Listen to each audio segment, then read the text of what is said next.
What's going on, everyone? Welcome to another episode of the Ponytails Podcast, number 196. We are on the countdown to 200. Just so you guys know, that 200th episode is going to be all our favorite ponytails, and we're going to be analyzing why with the team. So it'll be us kind of playing those for you and then discussing what about them we enjoyed and why they are our favorites. So hopefully you guys enjoy that, because we're going to have some from way, way back that brought us laughter or tears.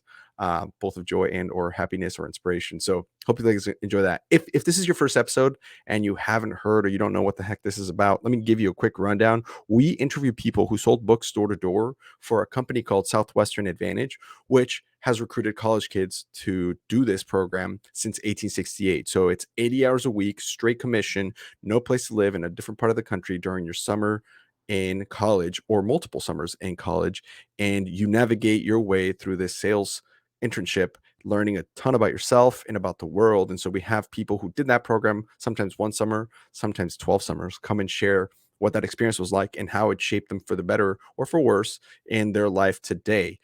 Usually we get a ton of really interesting stories, but today's special episode is going to be a little different because last year we did this too, where around the holidays of Valentine's Day, we picked some couples who had met during the internship and met and married and now are having kids and doing all sorts of different familial activities in the real world. And so we asked them about how this experience brought them together, how it's helped their marriage, how it's helped them kind of be parents and move through life and navigate life together in that way. So hopefully you guys enjoyed. Today we're doing that with Quintin and Jessica Roberts. She was originally named Jessica Lackey, if you guys might recognize that name from your time selling books. A little bit about these two, this dynamic power couple. Jess sold for 6 summers from 2005 to 2010. She went to the University of Texas, or Texas A&M University, part of the Eagle Blitz organization, and originally is from Marion, Texas. Her favorite scroll is number 2.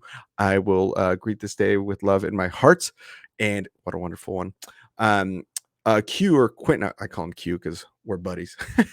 But Quentin sold for 7 summers from 2005 to 2011. He went to Georgia. Go Dogs. Originally for the Eagle Blitz organization and from Norcross, Georgia, which is just a suburb of Atlanta. His favorite scroll is number 3. I will persist until I succeed. And if you guys know these two, you know that this is going to be a fun episode full of laughter. These guys are, we've had them both on the show before. Go check out those episodes from last year. But man, you'll have a blast. So hopefully you guys enjoy. When I come back, I'll be on with those two.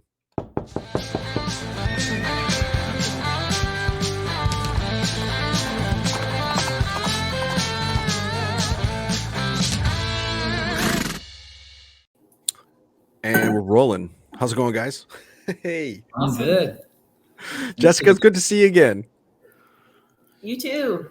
Quentin, I see you all the time, but it's good to see you too, brother. That's right, I was thinking about it the other day. I was like, I wasn't in a fraternity. We always joked like, oh, it's paying for your friends. And now I'm like, oh, ponytails, it's like a fraternity. I'm paying Andres to be my friend. Well, listen, if you don't pay me anymore, I'll still be your friend. I promise. I know you would. No, it's been awesome getting to know you and getting to know the show over the last couple of years and like what you guys got going on.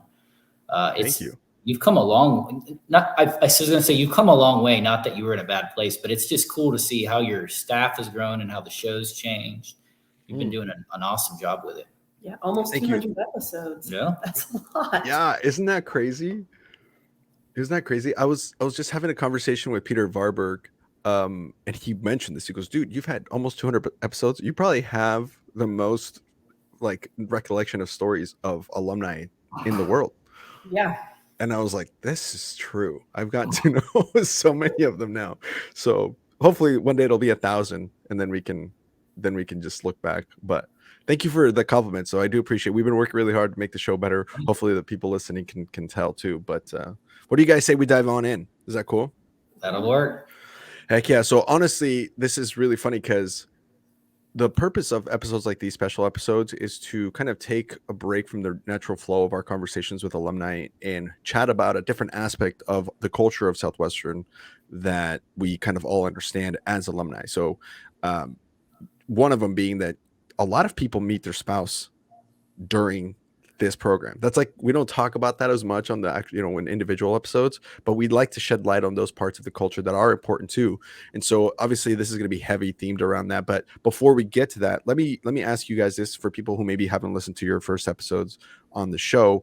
Can you guys each break down? We'll start with Q, and then we'll go to Jessica. But what are you guys are up to now, and kind of how you stumbled into the career that you're in now since you left Southwestern? It could be as long or as detailed as you want, but let's just recap that really quick before we jump into like the marriage portion of this thing. Cool.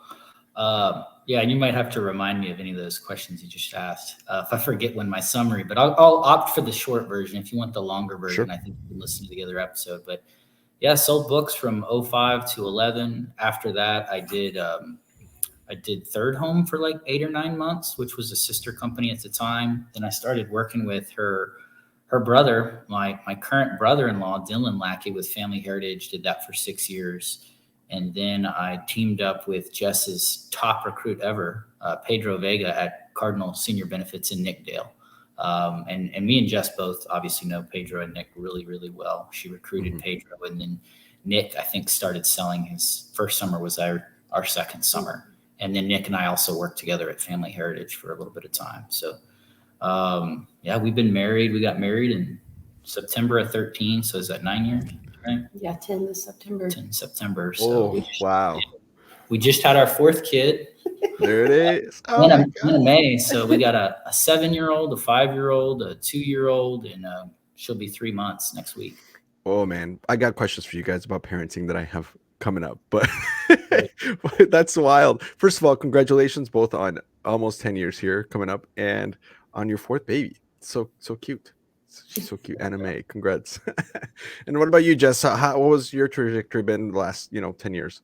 Yeah. So sold books 05 to 2010, and then 2010 to 13. I moved to Galveston for PT school, and then stayed in Houston after PT school for the neurological therapy clinic that I liked a lot. And so I've been a full-time physical therapist for about 9 years. And then about 1.5 years ago, decided to focus on family. And so I've been a stay-at-home mom. And it is awesome. Like, and it's so funny how, I guess what I pictured, on the book field, you meet stay-at-home moms, and then you like make these like little biases, and you're like, you have all day to do whatever you want. Like, man, that'd be nice to not work, And now that I'm 1.5 years in, I'm like, it's the hardest job on earth. Yeah. It's like your work is 24 hours. You've got a sick kid in the night or a hungry baby in the night. You wake up with a child against you, and you go to bed with a child. It's just nonstop. There's no PTO involved. And then you got to find purpose in all these like little jobs that, at times you can have a bad attitude and say, oh, anyone can do this. This is easy, but you got to find a way to make it important, because the people that you're serving are important.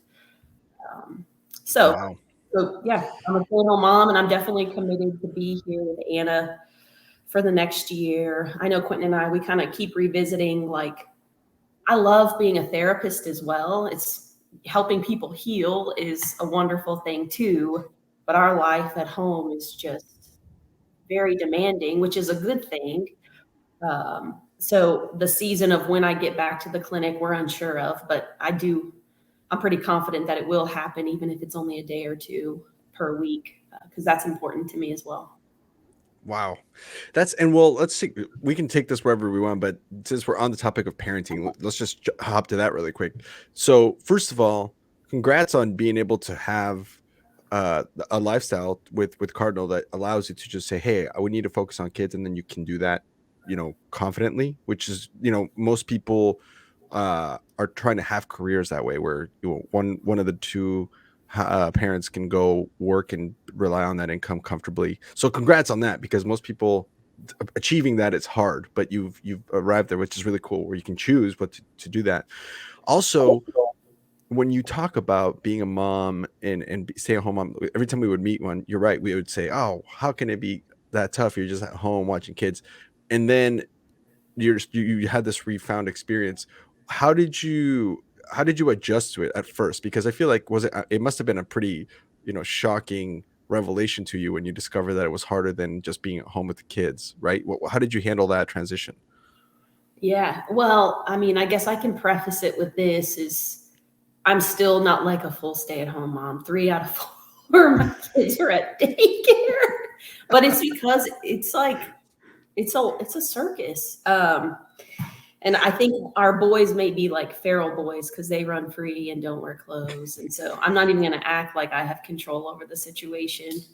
But I'm also that mom where it's like, I know personally when I'm at work, I want to like focus, and then walk away from it.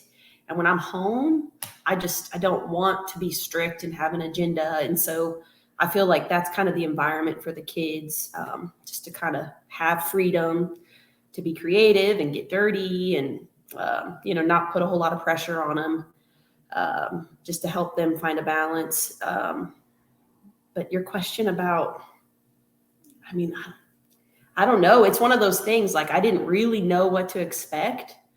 And it's really easy to like almost like lose self and just focus on the family members who need you. And it's like days go by and you've invested in them. And, that's how it was for me at the start. And then, life is just ever changing. And so as the demands changed, I feel like something that helps Quintin and I, we spend a few minutes each morning just kind of talking about what we need to accomplish. And sometimes it's just for the day, and sometimes it's for the year or the next 5 years. And those little pauses kind of help me change my action for the day to achieve those goals. And so I feel like, I don't know, about 8 months ago, I was like, I need to take care of myself so that I can better serve this baby, whether it's, child labor or just the other stuff, because I had pretty bad SI pain after Benjamin, our third.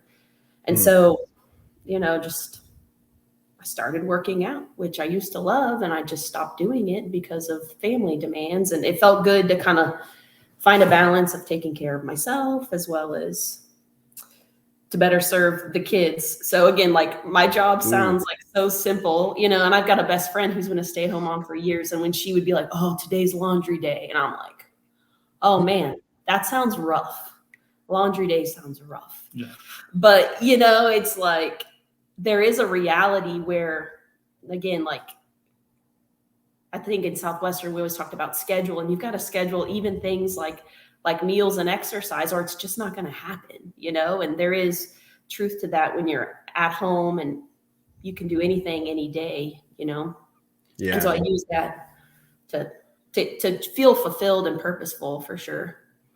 Yeah, there's kind of, I don't know if this is piggybacking on what she said, but it's like, as you progress through life, whether it's going from single life to married life and then married life to parenting life and whatnot, like there's a lot of extra responsibility. When there's that extra responsibility, there's like a partial death of your old self. Like, again, when you go from single to married, like there's a whole nother person in the relationship. I mean, if you've got a good marriage, then, you've got to start sacrificing, right? When you're sacrificing, you're losing part of what was your identity before. And then, kind of a quick story of like, once she had Fisher, that's our oldest, she was part of the softball league at her physical therapy clinic. And, she would like to go and catch up with friends from work or friends from Houston that we were living there. And whether it's going to a happy hour or whatever. And then all of a sudden it's like, you're not doing that anymore. And it's like, it's a minor sacrifice relative to your kid, but it's still a sacrifice nonetheless. And honestly,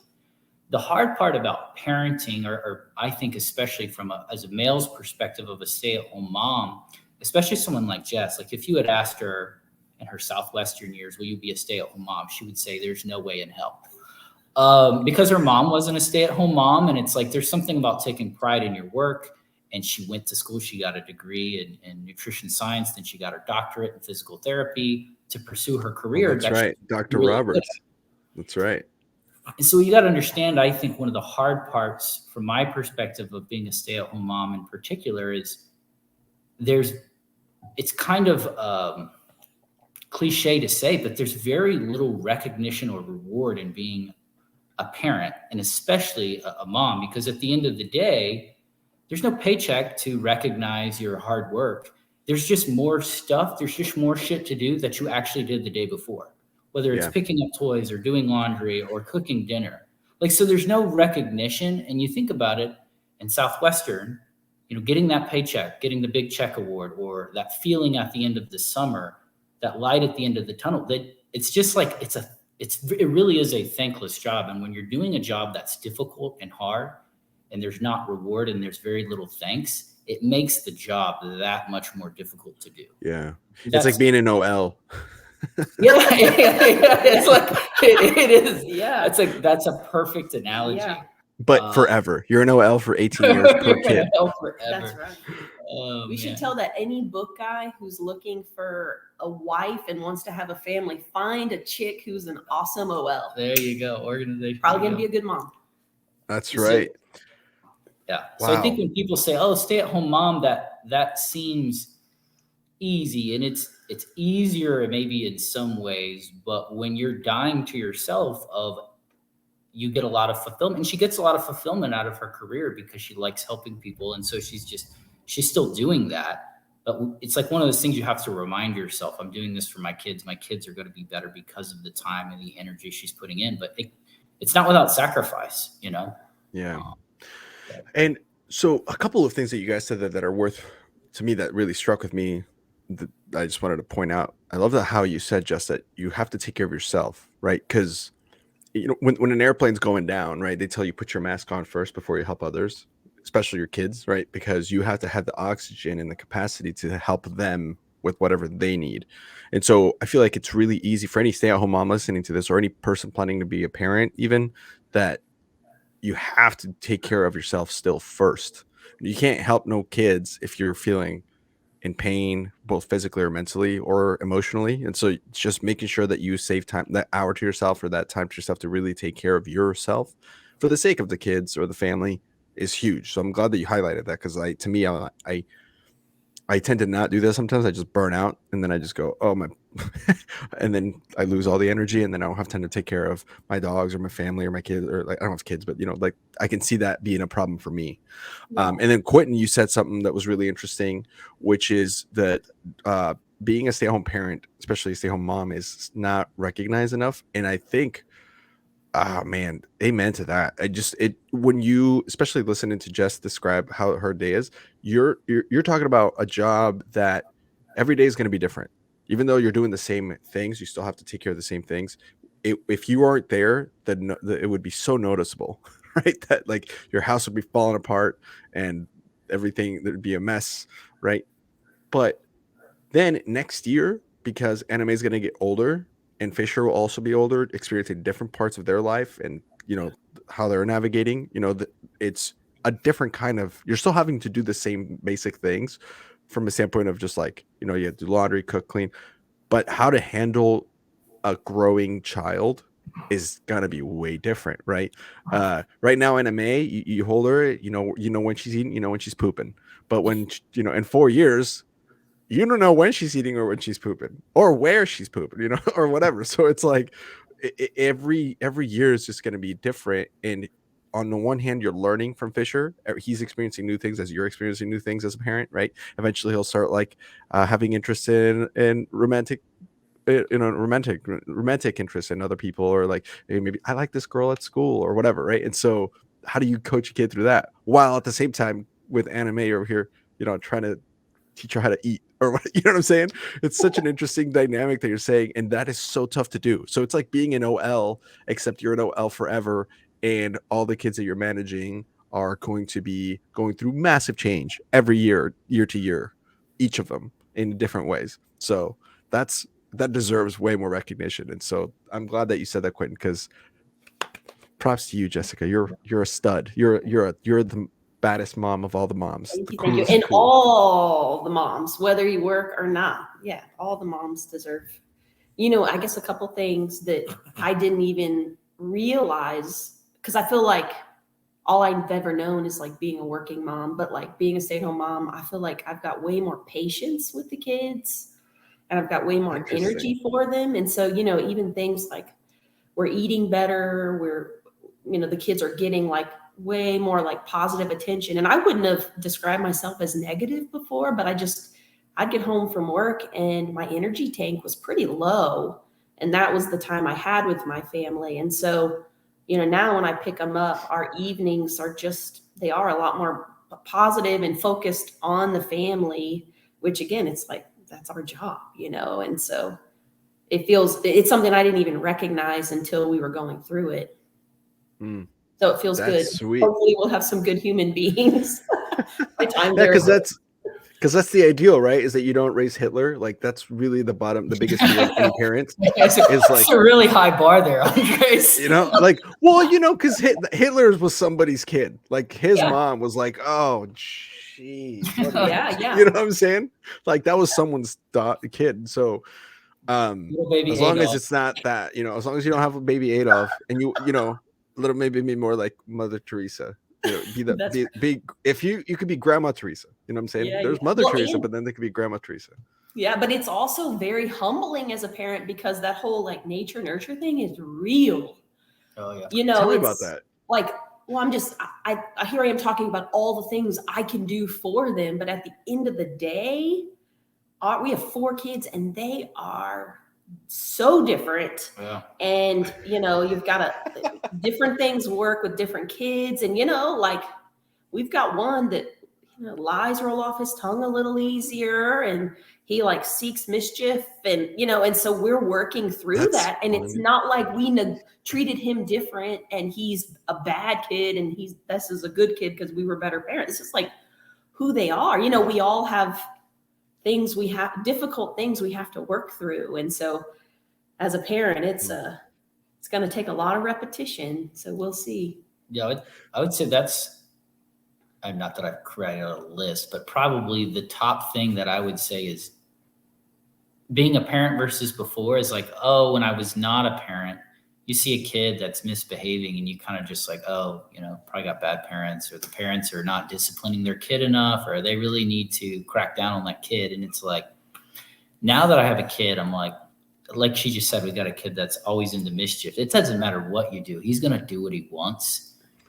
Like you correct him every time and you continue to do whatever you can to change the behavior, but you can't change somebody's nature. And that's, I think, what has been like really eye-opening about like now that we're parents of 4, the 3 older ones, they're all different in their own way. They're similar in ways and very different. And it's not like we're doing one thing with one and one with another. And that's why they are the way they are.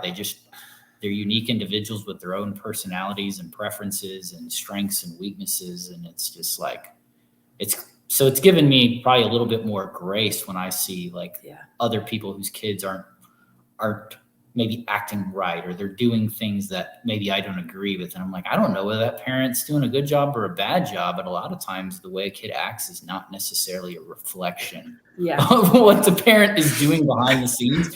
It's just, they are who they are and you got to work through it. It's like that whole like devil and angel on your shoulder, Yeah. So the devil talks a little louder than the angel. You gotta, absolutely. With Southwestern, you got sales school and an OL and a DSM. As a parent, you've got like nothing. It's just like, just making shit up as you're going along, and you're like kind of duplicating what your parents did, or duplicating what you've seen, or avoiding what you've seen that you thought was that you didn't like from your childhood or whatever. But it's a parenting 101 book, I guess. Hey guys, hope you're enjoying the episode so far. I know I am. I wanted to give a quick shout out to the people that make this show possible, the people that bring this show to you. These are people who all sold books, and we're here to give a quick shout out to them in a spotlight about their company and what they're up to. So if you're interested, or if after listening to this you're kind of wanting to know a little bit more, feel free to click on the links below to connect with these people.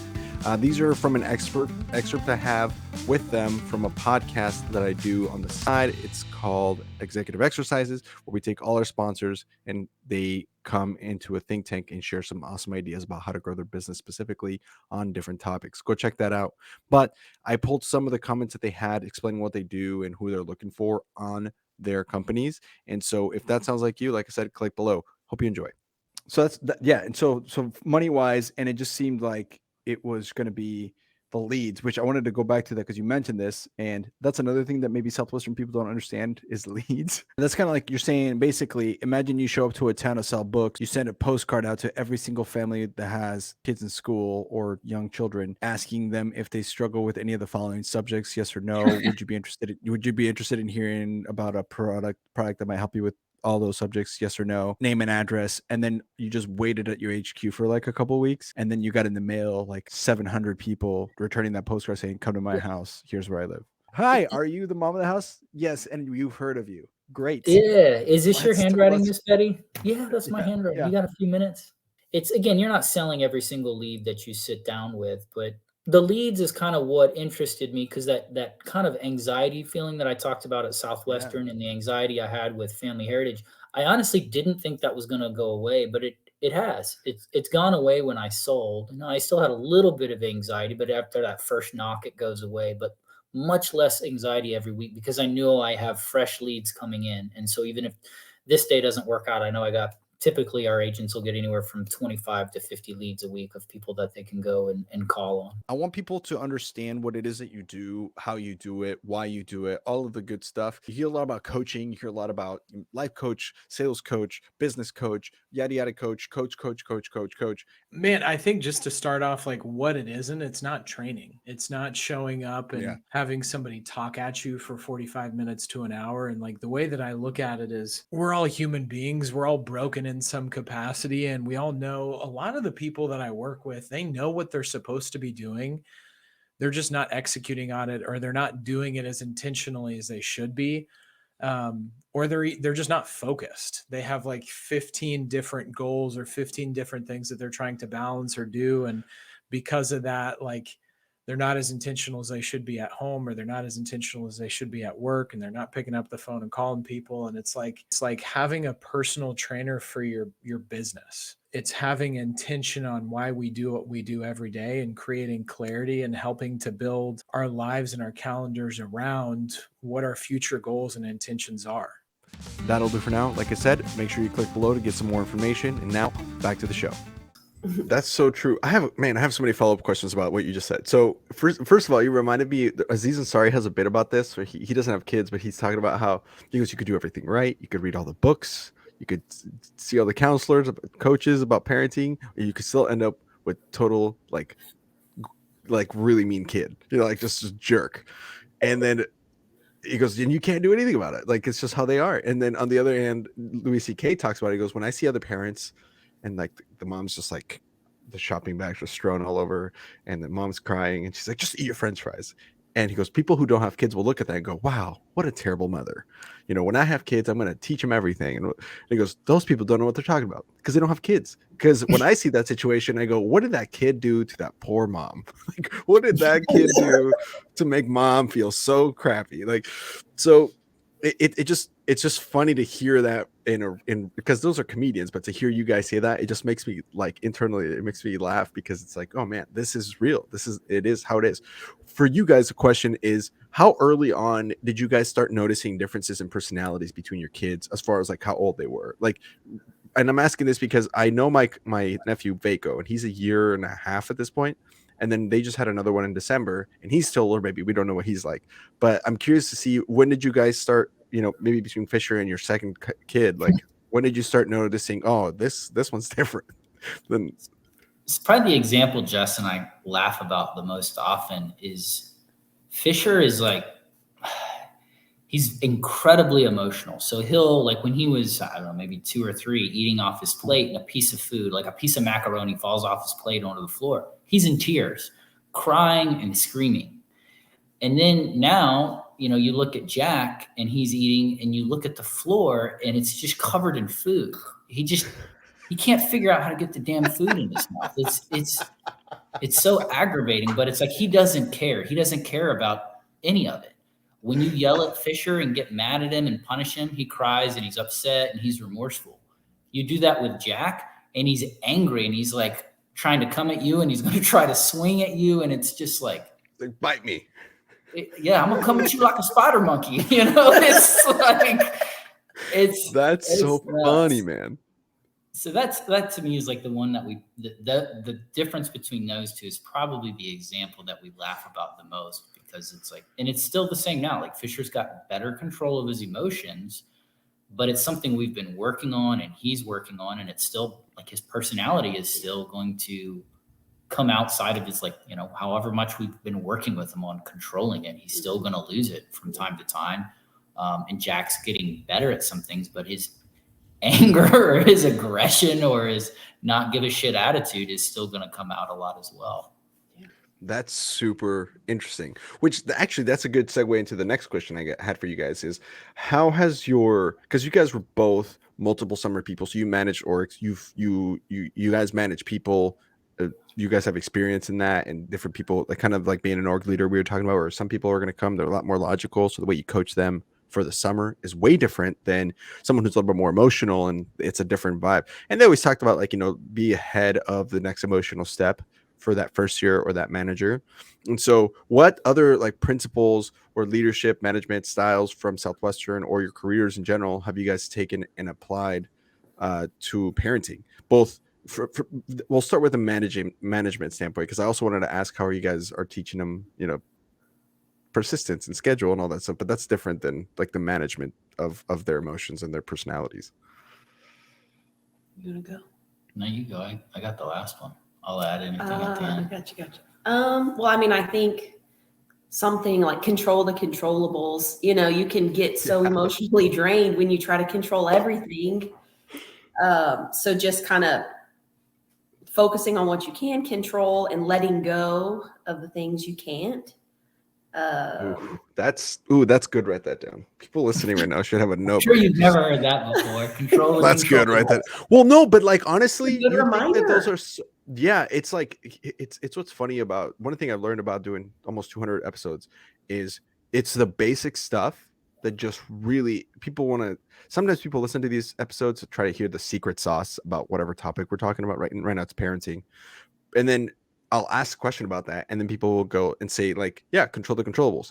And as Southwestern people are like, well, how many times have we heard that? But that's literally the key. Yeah. That is the key, you know, and it sounds simple, but applying it to everything. I mean, even like as a therapist, I would have like patients that like, I'd give them a recommendation and they just literally throw it on the floor and step on it. You know, they just didn't care to take it, or they were in a place that they didn't want to do the extra effort to take care of themselves. And I was like an emotional burden I would take home with myself. And so then, like, again, controlling the controllables and being like, you know, educating why they should do something, giving them all the tools, adjusting it to set them up for success. But then only they can take it or leave it, you know? And so, like, it's not that I didn't care. It's that I couldn't control if someone was going to take care of themselves, you know, or, I mean, even during the pandemic, like I felt like, you know, because I was pregnant with Benjamin, going to work, treating people with, you know, active coronavirus, and people are like, oh my goodness, like, your baby's gonna die. I can't believe you're even going out there, And I'm like, well, what can I control? I'm gonna go learn about this virus. I'm gonna learn all the ways to keep myself safe and my family safe and my patients safe. And, you know, you can't control everything, but doing those things sure did give me peace of mind. And I was able to keep a clear head and not make decisions based on fear alone. And, you know, again, like you can apply control the controllables in every way. And honestly, not being emotionally drained is huge, so that, you know, as far as happiness and joy and clear thinking. So yeah, control the controllables. And even parenting, like I said, it was probably the most humbling, because I thought I could control my children more because they're an extension of me. And there is a lot of uncontrollable with parenting. There's a lot more uncontrollable than controllable with parenting. Especially with 4 of them. Yeah. Well, and I find like myself, because Quintin and I, when it was just us, we loved like road trips and traveling, and I genuinely enjoyed all of that. And then as our family started to grow, you know, and now and again we're like, man, we don't go anywhere anymore. But then I think it's because I'm like, oh, Home is awesome, and the kids can do whatever, and we're all happy. But I'm like, man, when we take them in other settings, there is a lot more uncontrollables. You know what I mean? And with kids, and they're so like volatile at any moment, and you're like, well. And again, we still brave it. You know, we fly several times a year to go see Quintin's family, and we do like beach vacations, or like we went to Colorado and drove up. You know, we still do stuff, but we're like, yeah, but we're kind of Bizzler. Hey, Andres, when is Bizzler, and how can people go? We'll talk about that in a second. Well, first, you guys are the priority, not us. You guys talk about that. But I understand what you're saying. It's like the idea of traveling is a lot more challenging, not even just from the financial standpoint, because you got to buy 4 more airplane tickets, but which can add up food wise, right? But just from the standpoint of home base it's like your HQ, right? And so anytime you're not in the HQ and you really can't go back to the HQ because you're traveling, it's like not ideal to have problems with poor kids. We're like, is it worth it? Will it be fun? Because the answer sometimes you like create what you think it'll be, and then the kids just destroy it. Yeah. Right. And so we're like, is it worth it? Is the question I find myself asking. The better analogy, Andres, would probably be your schedule is your lifeline, you know, with parenting, because when you do travel, when you get off that schedule, the kids just like, you got like a 50% chance or greater that they just melt down. You know, whether it's going to Georgia, like she talked about, well, then you're at grandmother and grandpa's, and you've got your cousins that they're excited about. You're usually celebrating something, so there's no nap time. You're staying up later. You're getting home later. The kids aren't going to bed in their bed. They're going to bed much later. They're in a new environment, and then it's just, they melt down. Because again, your schedule is your lifeline. So it's like, as a parent, like having that schedule, again, that would be a really good analogy or comparison. The other Southwesternisms that I think apply to parenting, choice of 2 positives. So like, Fisher, what do you want for your vegetable? Do you want carrots or cucumbers? Nice. You know, it's not, what do you want? You know, marshmallows, ice cream. Exactly. So choice of 2 positives, and then a good one that they would teach us in sales school as a B contractor more is catching kids doing something right. Ooh, you know, that's like, good. Write that down. Because like, you know, you think about like motivating a donkey, you know, you got like the stick and carrot. You know, some kids, the stick works good. Fisher, the stick works great. Punishment, being in trouble for things, that's a good motivator for them. Not clarify it, not that you're hitting your kids. Don't hit your kid with the stick. This is the Fisher stick right here, specifically only for Fisher. No, putting him in timeout, whatever. Yeah. The actual punishment, or to create a way motivators, right? It's like, you don't want to be punished, so I'm not gonna, because Jack doesn't sound like he's like, sure, put me in a timeout. I don't give a shit. Like I'll spend time by myself. Great, good. Wake me up when those cupcakes are ready, or whatever. You know, like, yeah, I understand. Yeah. So yesterday, Jack picked up sticks outside for like 2 hours just so he could earn a 20-cent Pokemon card. You know what I mean? So it's like, nice. It's just working for that telescopic pen, baby. Yeah. Working for that telescopic pen. Exactly. Or the what's the coin? What was that one? The success coin. The success coin. Yeah. Anna Mae's about to earn her success coin for being consistent for 3 weeks or whatever. Just like, good job. You did it. You worked. You were a baby for 85 hours plus a week. Good job. That's funny. Yeah. I love that. And it's interesting because we'd learned all these things as 18-year-olds, 19, 20-year-olds, right? Like just in college. And so to be able to apply those, did you guys ever meet families in the summer that you were, this is a little bit more Southwestern question, but it could apply to your parenting, is for me personally, there were families I would meet and I went, I'm never going to be this parent, right? Like whenever you would have, for example, I remember having a family I sat down with and just watching, this happened a lot, but which is sad to say, but like you'd be showing the books and the kids were totally about it. And you trusted that the kids, you could tell this is, maybe the kid wasn't really into school, but because you showed up and showed them the books, all of a sudden they started believing that maybe they could get better grades, maybe they could do better in school. And you could genuinely feel that from the kid.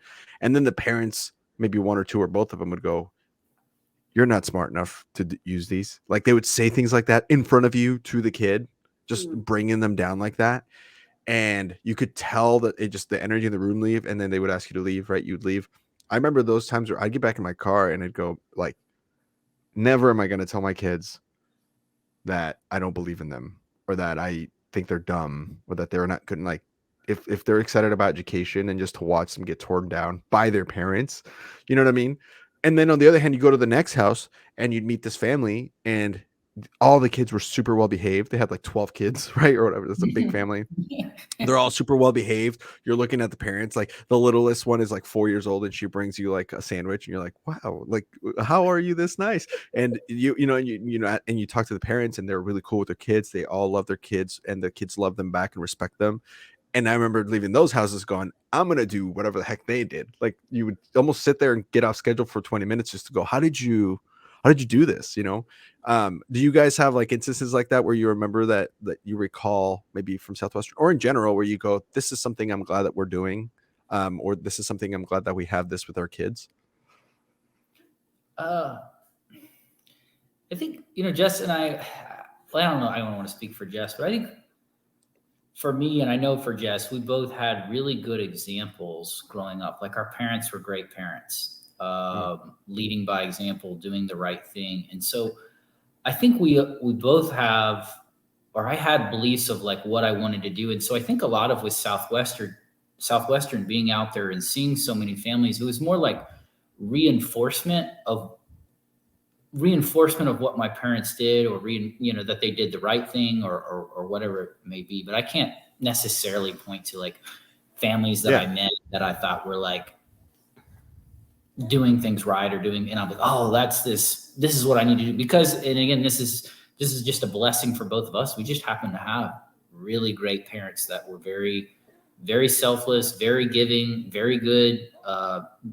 One thing that we talk about a lot is like very good with their money, which honestly, like, to me, there's like an epidemic of people that are awful with their money. So we had like really good examples in that. So we kind of have had, I don't want to say an easier life because of it, but certainly when you're brought up a certain way and then it works, we didn't have to change any habits and stuff like that because our parents were just doing it right from the get-go. But that's something that a lot of times we reflect on when we're making decisions or making purchases or whatever it is. We often ask ourselves, well, what's the message this will send to the kids? Mm-hmm.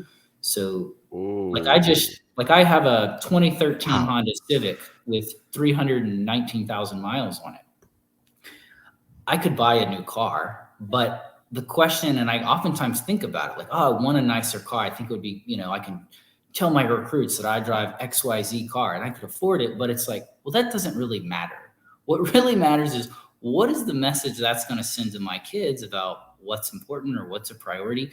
Our spending habits will likely bleed over into them. So that's something. And that's, again, kind of very similar with like a Southwestern training thing. You don't complain about your territory when you got a rookie in the car, because they're going to complain about their territory. They're going to duplicate what you do, at least all the bad things and some of the good things, all the bad things and some of the good things. So it's like those types of things. And I think you could see that in the summer.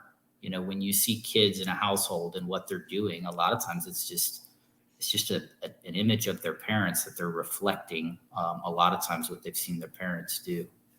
Yeah, I felt like the families we grew up in, our parents' time and money or spending aligned with their values, and so we're trying to do that. This is we're good, not perfect. Guys. We're trying. But I'm with Quintin too. It's like your question about was there like a family that just made such a big difference? And the truth is, I mean, if you ask a couple of my roommates during the summer, I was like that Clydesdale with the blinders on, and some people even called me the machine. Like, I can't say that I let my mind wander about what a person's home or parenting styles were. I was like those two situations you just described, I was like so focused on like yeses and nos and like the numbers that the idea of like, that's a bad parent and that's a good parent, like it didn't even cross, you know what I mean? I was so like, they don't want them on the next. You want them? Sign here. Give me the money. On to the next. Yeah. You know, I know that sounds like incredibly impersonal, but it was No. like kind of how I was taught as far as like time efficiency and focus, and it kept me from getting drained because you don't have much time with the family and you have an objective. Fair enough. I know that sounds incredibly like heartless. But that's No, that's why she hit Mort her first summer, right? Yeah, But that's it's no problem. prospects, non-prospects, buyers, and non-buyers. Who gives a shit about the rest Yeah. of it? Just get to the next house. I mean, and but even that is like important to like acknowledge, because there is something to that, right? What you were saying is I was focused on a goal enough to be a master of my emotions that I didn't let any situation like that phase me, which is still applicable to what you're doing now, because you can still put aside certain emotional tendencies, or having tough days. Some days are different others, to still be able to execute on being a mom, which sometimes that means being emotional, but the point is that your ability to focus is what's helping you be a great parent. So that still speaks to to how you manage and how you go about it. Knowing myself, because I'm easily distractible, I'm incredibly empathetic. If I was like just being myself and not taking the coaching and training for Southwestern, I'd have been just giving books away for free. I'm like, you need these and you need these and they're great and you're great. And so I know myself, and I couldn't give an inch in that regard, because I would have made no money, or I would have owed money. I love that you said that. I love the out of almost 200 episodes, the most common theme that people have said to be able to have success, whether in the book field or in their careers or as a parent in general, has been knowing yourself. I mean, I think if you were to ask me what's the biggest thing I've learned and have these conversations with people, is know yourself. It all comes, everything that you're saying, all these pieces of advice we're giving, it comes back down to, hey, if you know yourself well enough, then you know what you can and cannot do, then you know how you can and cannot handle things. So I'm glad you said that, because that's a cool theme to keep going through the majority of the episodes. So that's awesome. You guys are you guys are good at this. You guys are good at, I'm over here like, okay, write that down. I'm glad this is recorded, because then I can just go back and take notes on my journal. I say, Andreas, how's married life for you? I feel like you're around 1 year or so. No? Yeah, we actually just celebrated 1 year last Wednesday. So February 8th. We got married on February 8th. It was a Tuesday. Congrats. Thanks. It was a Tuesday, February 8th. My wife always thinks, she's always said the number 8 looks like an infinity symbol, but standing up or whatever. Yeah. And so we got married on to infinity was the whole idea. So that was kind of like the romantic theme behind that. We picked that date specifically. But yeah, no, Mary. Man, What's that? she's a big Buzz Lightyear fan. To That's infinity right. and beyond. Sorry. Oh yeah. No, that's how I man. dressed up. That's how I dressed up for our anniversary. I was Buzz Lightyear. It's just a dad joke. No, I love it. I love it. We always joked about that. And Lightyear, the movie Lightyear, came out last year so we were like, this is our marriage year movie. That movie came out the year we got married. I think it was that year. But to answer your question, I think one of the things that I want to avoid, someone on the show one time said to me, do you have, when you ask someone, I've been doing this for 20 years. The question is, have you been doing this? Do you have 20 years of experience, or do you have 1 year of experience 20 times? I think it was Quintin. Was that you when we were talking about this? I don't think, that doesn't sound like anything I've said. But to me, that was really profound, because people often will say, well, I've been doing this for 30 years. That doesn't mean that you're good at it, because you could have 1 year of experience that you've just repeated 30 times over and you didn't grow or learn from any of the experiences that you've had. And so one of the things that we talked about with my wife after we did our 1 year anniversary is I said, let's make sure that we grow. I mean, we've learned a ton even just over the first year, right? But let's make sure we grow every year, so we can say we haven't been married for 20 years. So we can say we've been married for 20 years instead of 1 year 20 times over and nothing's changed, and it's just the same. Like, the idea of this is that we're going to grow into better people and help learn how to be good parents to the other, help teach the other how to be she's got strengths and weaknesses, I got strengths and weaknesses. Sometimes they complement, sometimes they clash. And so to be able to learn from her, like, she's a therapist, so her patience is top level, world class. Mine, not so much. I'm very impatient, especially relative to her. So anyway, to answer your question, marriage has been great. I've learned a ton about myself, about how to, like Quintin said earlier, you alluded to this, but when you add another person to your life in that way, it's not like a roommate. It's a you are now together. And so everything in your life that you're going to make decisions on, it's going to impact the other person, and learning how to compromise and meet in the middle about certain things, understanding that sometimes she and her job and her well-being is more important than mine during this season.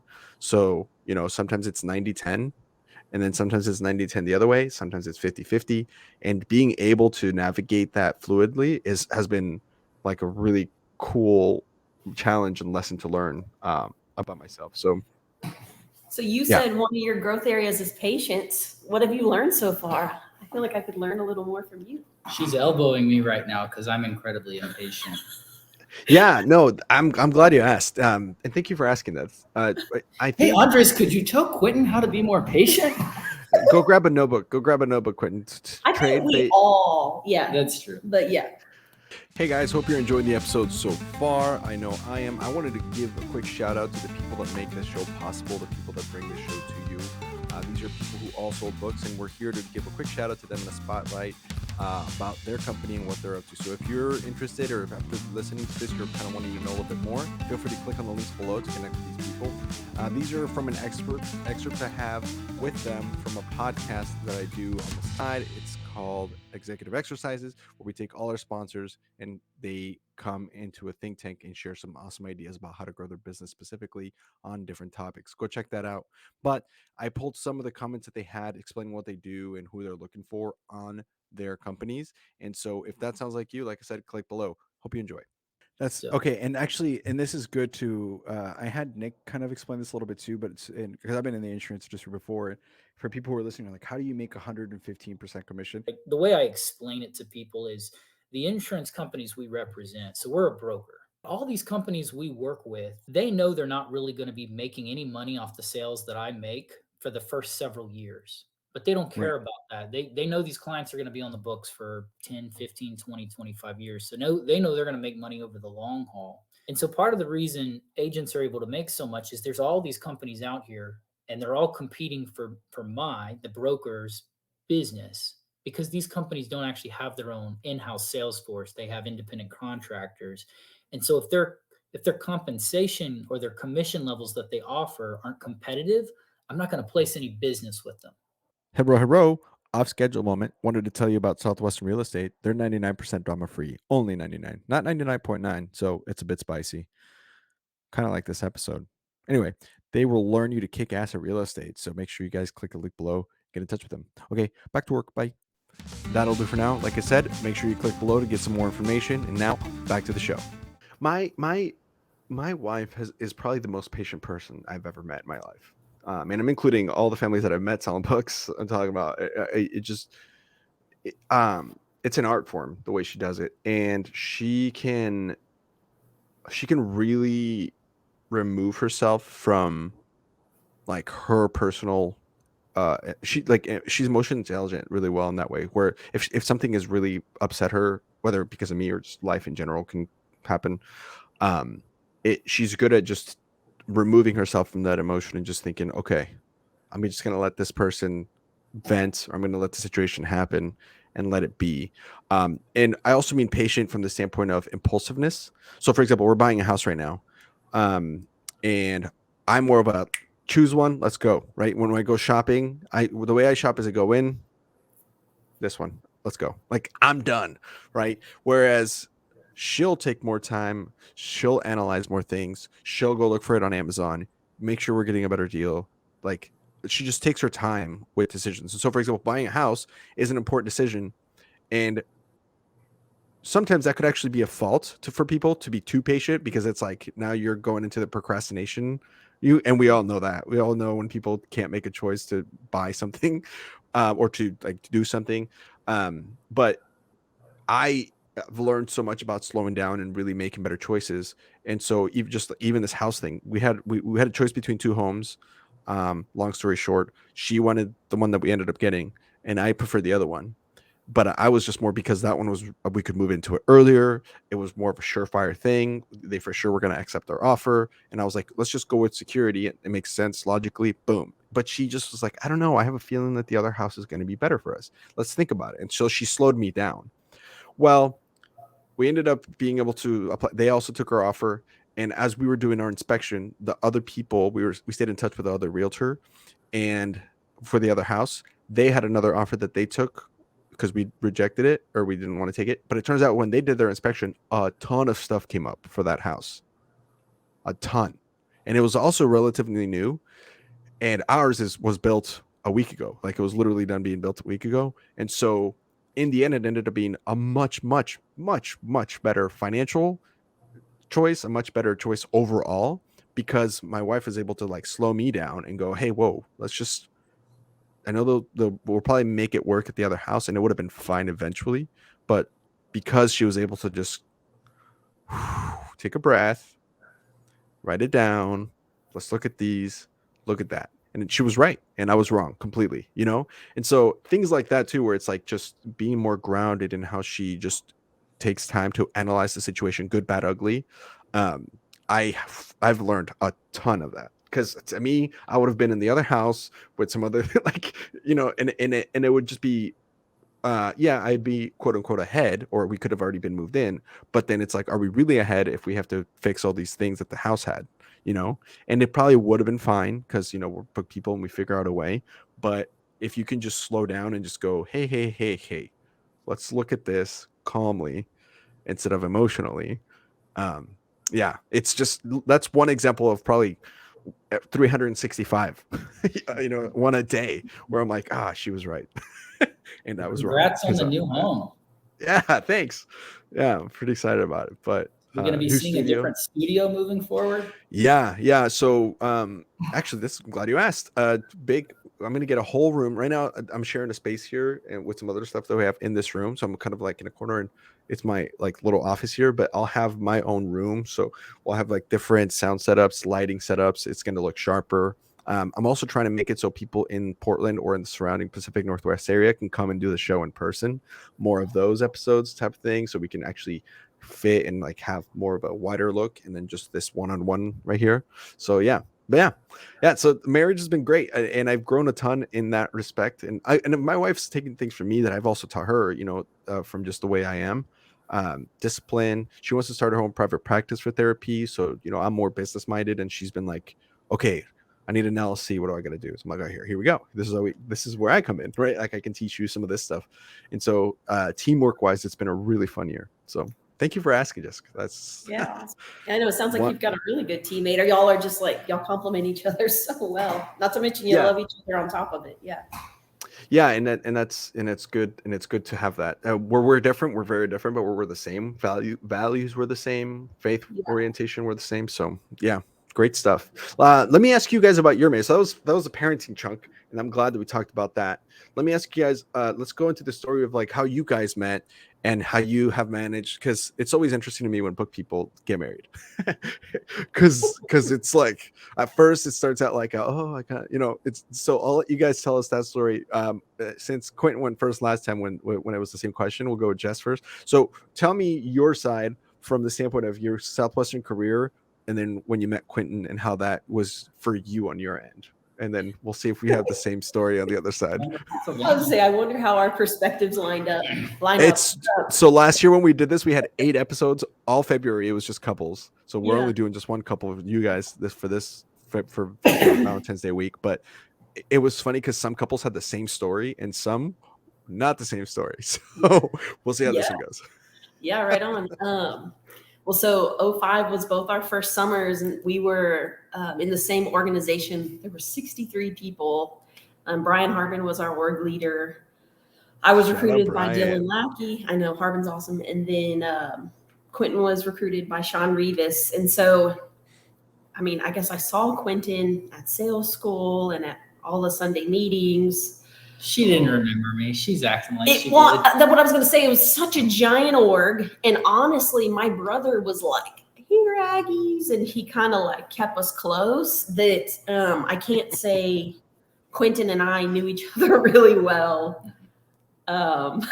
the first summer, but I knew who he was because you and I feel like, you know, when you like jump around during recognition, yeah. Hours worked, like Quintin and I would always be maybe like the top 5. And I was like, oh yeah, the guy with like the shaggy curly hair and the Georgia cap, like he works a lot of hours like me. And then when it was the demos, like it was always like me and Quintin were up there like toward the end. And so I knew Quintin, but we weren't BFFs. Yeah, sure. And then, but I feel like probably the first time I actually like got to know you a little more was on Sizzler. We did like a fishing trip, and it was mostly Georgia guys. But that was second. That was after our second summer. That was first. On the boat? Yeah. No, because Josh Joslin was on there. Oh. See, Okay. this is my favorite part about these stories is like just watching people recollect this because it's so funny. Yeah. As a passenger of the story, this is great. Well, so I guess second summer is when we became. No, we were still like I knew Quintin second summer because we were both in Michigan. Were we in the same org? No. From your second summer, okay. We were in Michigan. You were with Ryan, what's his? Oh yeah. Well, it was third summer where we became like closer. A little closer. Because we were in the same org in Oklahoma, and we were both like AOLs, like ish. It was like a confusing time with titles and roles, but Sure. you know, we were both like, it was our third year. We were both like leaders. I was AOL in title. She was AOL in practicality. Yeah, you actually did the work. They gave me the AOL hat because I brought 7, but Jess was really more of the assistant OL to Todd because she was selling a lot more. She was doing more of the stat calls. So yeah. But it's third summer when you start recognizing maybe emotional connection between the two of you. Not even yet. Or I guess at what point? So now you know each other well because you've been working together. You're not some first year that was in the org. So at what point do you go from like, oh, that's Quintin, he does this? Yeah. So like, fourth summer is where we became like friends. You know, where I'm like, you know, like outside of the business part, I could like call Quintin or be like, let's go grab lunch together. Well, no, let's face it, that never happened when you're an org leader. Not in the summer, but afterwards, like at OL weekend, you know, I'm just like, it was like you and Scott and me and Carrie, you know, I was like, let me get Quintin, we'll go. You know, we were just good friends. And even I was like OL weekend or like you would come to Texas and we would hang for a week. And, you know, we were truly friends, truly look forward to hanging out. Yeah, around fourth summer. But it's one of those things, like I had my eye on other people. Quintin had like lots of girlfriends that I knew, you know, and so it was like, look at you go. Well, it's just one of those. Not at the same time. Yeah. Making me out. Not at the same time like, of the day. Womanizer. Just well, no, but you know, they say, I feel like there was like a psychology book where it was like differences between men and women. And women have like, when it comes to relationships with men, have 2 ladders. And it's like a friend ladder and like a I could date you ladder. And so like and you rate them like 0 to 10, like top or bottom. And so Quintin was like a 10 on the friend ladder, but like in a girl's mind, like if they're on the friend ladder, they're on the friend ladder. Like a number 1 on the boyfriend ladder would be, you would date them before a number 10 friend. That's just like, where like they say men have 1 ladder. Everyone's dateable. Listen, this is truth. This is gospel. I mean, there's differences between like, you know, sexual orientations and preferences. We're talking about heterosexual males and females. Absolutely spot on.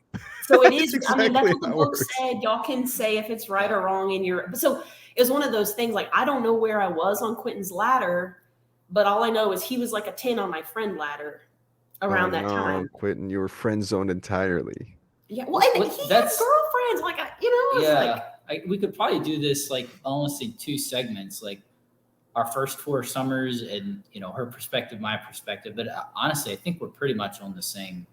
So far, you agree with all this? Yeah. I mean, our 4th, so we knew each other. I mean, we were the only 2 rookies invited to what was called Meeting of the Minds. And I have no idea why the hell I was invited because she sold a lot more and she's way more talented. And I just basically worked hard.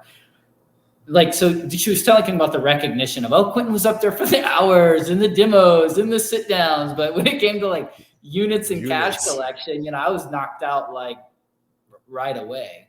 But yes, so we had that summer, we knew each other each summer. We got to know each other better, but it was really our fourth summer. She was the OL and I wasn't even the AOL. Fourth summer was going to be my last summer.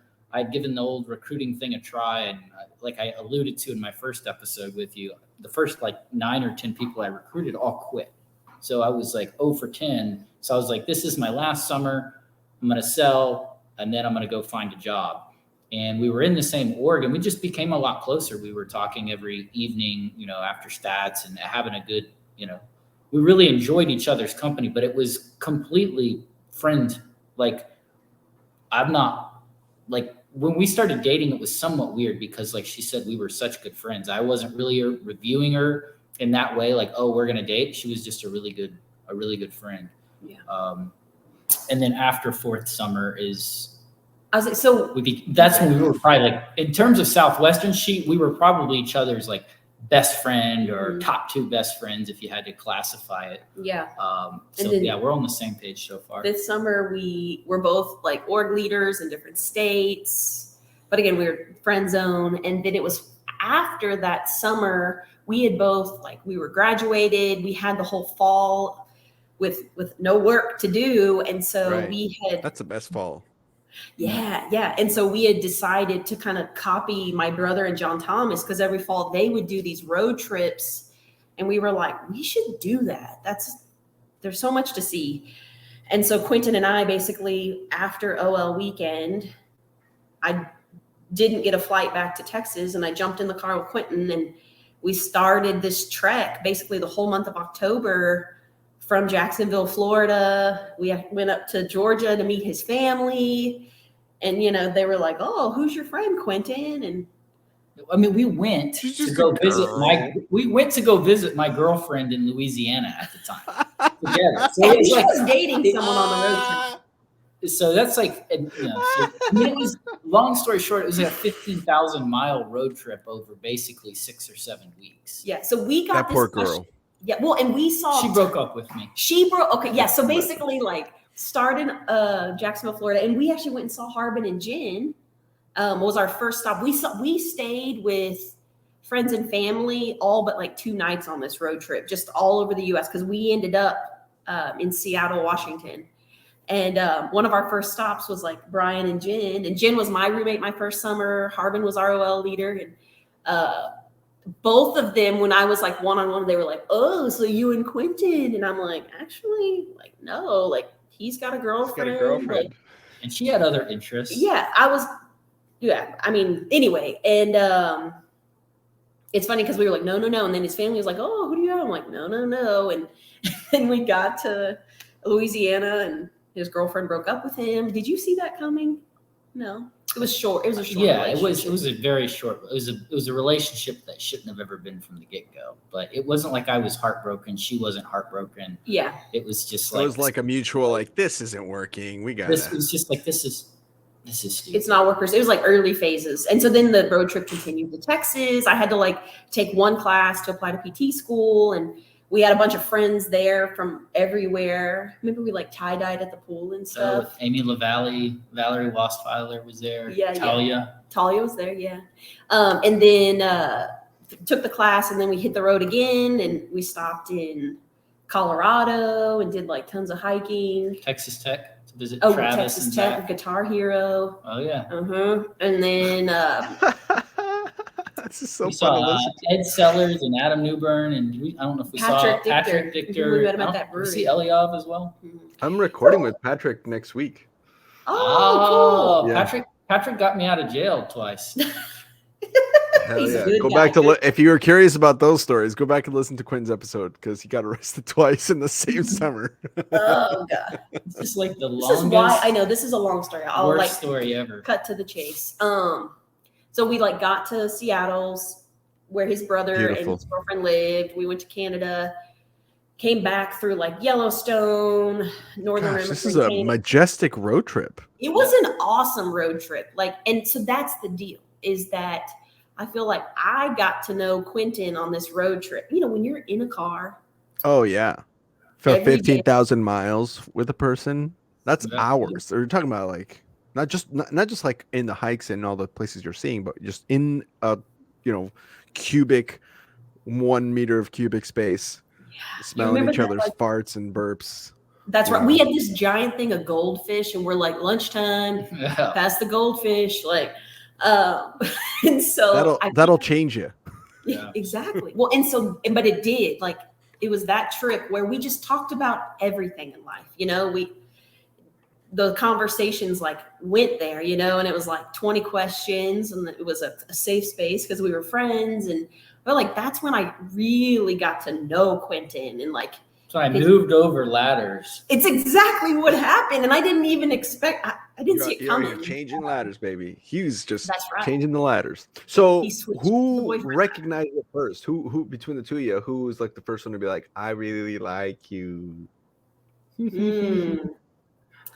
So I think it kind of happened at the similar times for both of us. The difference was I had gotten out of like all the relationships I'd had over the last couple of years just weren't great. And I was kind of like in a place where I was like, I probably just need to put a pause on relationships. So I was kind of like, in some ways, closed-minded to any relationship. It didn't matter that. Yeah. And I think it was more so that way with Jess because I respected her and appreciated her so much. And I really valued our friendship so much. And it was like, I mean, you know how it is, like you've dated, as a guy, like you've dated girls before. And there's a lot of times I think with guys, they'll date girls that they know there's no way in hell they're ever going to marry. Right. Yeah. They get to a point where you're like, oh yeah, this is the Yeah. I should be breaking up with this girl right now, but I'm just, you just don't for whatever. It's scary. Yeah. Yeah. So with Jess, like when we got to that point where it was like, there was clearly like a connection between us, I was definitely more like resistant to it, but it wasn't because of like anything about Jess. It was just like personal stuff that it's where you were. Yeah. It's just, It was, your and ladder was broken. right. Yeah. But it was toward the end of the trip that I feel like before you headed back to Georgia. And I kind of went against like my code because I'm like, let the dude make the first move or whatever. And I just was like,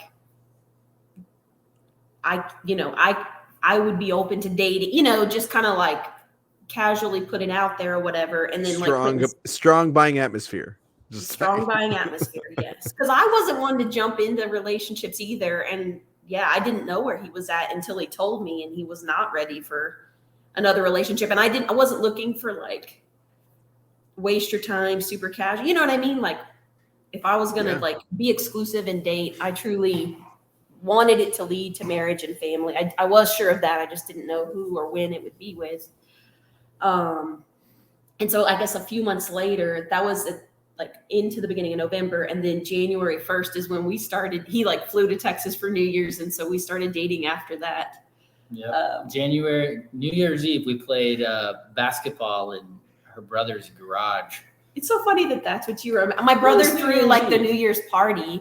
And so it was just a bunch of people at a house party or whatever. But clearly Quintin was like focused on the hot shot basketball. It's just, that's what we did that night. Yeah. At New Year's Eve. These stupid arcade games with 2 basketball goals and you're kind of competing through. Like that's what everybody was doing that. And I'm a chick over here. I'm like, dude, he came. Like, this is a good sign. Are we going to like date or what? Like, that's what I'm thinking about. You're out here waiting for some sort of like, come on, bruh.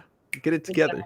Well, it's just funny because I feel like I found myself over the last like 10, 15 years, like whenever I'm like having girl talk with girlfriends, I'm like, you guys, it doesn't have to be like it is in the movies. Because I think of how not romantic it was for Quintin and I, and it's not like we did anything wrong, but like if you hit a little bump or someone's in a different place, like it can't be a deal breaker if they're the right person, Ooh, and so, and and honestly, write that down. Even the both of us, like we're just not like super romantic people, like action over words all day long. You know what I mean? And so I learned his character. I learned his virtue. When he was ready, we gave it a try. And like, looking back, I'm like, our marriage and our love has just grown and grown and grown. He is definitely the right person. But, when I think of like me kind of softly getting shot down at the end of our road trip, you know, and then I'm like, okay, well, we still have a friendship here, you know, and even it's kind of funny. I feel bad like saying this while he's not here, but I make fun of him for it anyway. When we started dating January 1st. He'll hear it. Yeah. Well, and then we had like a big ski trip with a bunch of book people in Colorado. And then after that, we had GRS in Nashville. And I just was like, all right, like we're like a few days into dating. Like, are we going to make a big deal of it or just like keep it to ourselves or, you know, whatever. And he was like, you know, let's keep it to ourselves. I was like, okay. And so we're like at the ski resort hotel, like, and we're like on like adjacent couches, like holding hands. Like, it was so silly. And like, he's like, I'm going to stay and like hang out, play poker with the guys. And I'm like, well, I'm going to go to the bar and hang out. And then like, I get back and I'm like, 2 of our friends kiss me. We should tell people that we're dating because this makes me feel really awkward. Yeah. But it was like innocent. You know what I mean? It was, yeah. They didn't know, you know? It's like middle school where you don't want other kids to know that you're like into each other, but it's like, so but it is that way in Southwestern. It does create that because there's like this complication of, well, you guys work together, but are you going to come back for this? Like, it's a weird dating within Southwestern is like a strange dynamic. So the fact that couples make it is amazing. Yeah. And I think that's why he wanted to keep it quiet, you know, like early on. Cause then you're like a few months in, you're like, people are asking, how are you? No, it didn't work. You know, you just want a little privacy, I guess. But yeah, it was a funny time. Yeah. And that's wild. But it's built on a friendship. So I could kind of go all in and trust Quintin because I knew that he was just a good, honest guy with a good heart. And I knew like we would grow together and not apart because of, you know, things like commitment and our faith and, you know, like willingness to learn and, you know, just all the core values. things, you know, there weren't like giant red flags. Like, I feel like one of the things I was like, I'm pretty like positive. Quintin seems kind of pessimistic or negative. And then I was like, no, that's just his sense of humor. Like at the core, he's super strong and positive, and he just doesn't want people to know, you know? So it's just kind of funny, the things you think about early on and then where we are now. It's a very good place, you know? Hey guys, hope you're enjoying the episode so far. I know I am. I wanted to give a quick shout out to the people that make this show possible, the people that bring this show to you. These are people who all sold books, and we're here to give a quick shout out to them in a spotlight about their company and what they're up to. So if you're interested or if after listening to this, you're kind of wanting to know a little bit more, feel free to click on the links below to connect with these people. These are from an excerpt I have with them from a podcast that I do on the side. It's called Executive Exercises, where we take all our sponsors and they come into a think tank and share some awesome ideas about how to grow their business specifically on different topics. Go check that out. But I pulled some of the comments that they had explaining what they do and who they're looking for on their companies. And so if that sounds like you, like I said, click below. Hope you enjoy. On a note from I'm trying to think, like if I was looking into this, and for people who are listening who might be like, hey, this actually, I want to learn more about this. What's the barrier to entry? Like maybe I'm sitting here and I'm like, man, that sounds cool, but I don't know shit about insurance. Like why would I want to go talk to people? Yeah, the barriers to entry, I think, are really pretty low. Everybody would probably have a different opinion, but in terms to just be able to get out the door and go sell, you've got to get a license. I have my life and health license because you needed the health license at Family Heritage, or if you want to sell Medicare products or certain types of health products, you have to have the health side. But what it takes to get either one or both of those licenses is roughly the same. You take a study course. You may need to study for 15 hours. You may need to study as many as 30 hours. But like with Cardinal, we've got a pretty cool course. From studying to getting your license can be as quick as like 7 to 10 days if you really 15 to 20 if you're moving at a medium pace. And beyond that, if it takes you longer than that, you're just not really all that motivated to start because it's not a difficult process. Yo, let's get off schedule one last time. Go watch a movie, or maybe you should figure out how to work at EnLight.Energy. Alex Black is crushing it down there, and a former DSM, Julio Hernandez, are both running this company. And man, they are cranking 10 people on their team and growing. It's enough that Alex only has to sell like one thing every other week and make over 6 figures. So if you want to learn more about that and maybe help change the planet, click on the link below. That'll do for now. Like I said, make sure you click below to get some more information. And now back to the show.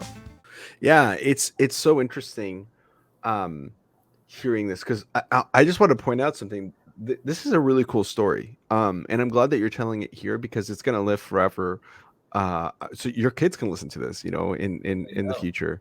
And it's so fun to have this documented, because you mentioned it's not like a movie, but it is kind of like a movie, because what movies don't do is they don't capture the moments in between, right? It's the couple and they're in Paris, and then they're back in the United States in the next scene. But what they don't capture is that, 9-hour flight plus travel time that they spent getting to know each other. But that was it for you guys, right? If you could make it a movie for you guys, it'd be like, Texas, Quintin gets dumped, or whatever, and then in the movie, and then you go to Seattle, and then you're in real life. yeah, and then you go to Seattle, and then you go to Yellowstone, and that can be a romantic place, right? And then you're in New Year's, and you kiss, and whatever, right? So you can make it a movie out of that. But what it's not like the movies is it doesn't talk about the times that you guys probably opened up to each other sometime in the road between Wyoming and Nebraska, where you talked about how tough it was growing up with whatever, or how you're insecure about this, because that's really where the connection is. And one thing we've learned here on the show is vulnerability and openness is what really creates a connection with another human being.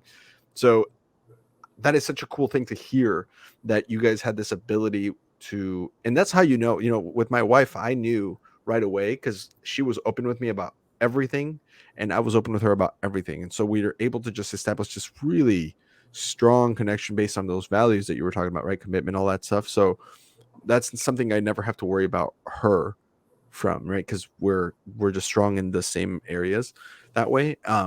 So that's so cool. That's such a cool story of, hey, some people jump in and dive in, and it works for them, right? They're married 30, 40, 50 years until death do they part, right? But for you guys did it the way where it was like, hey, we established this really strong connection first. And that's something for a lot of people to learn.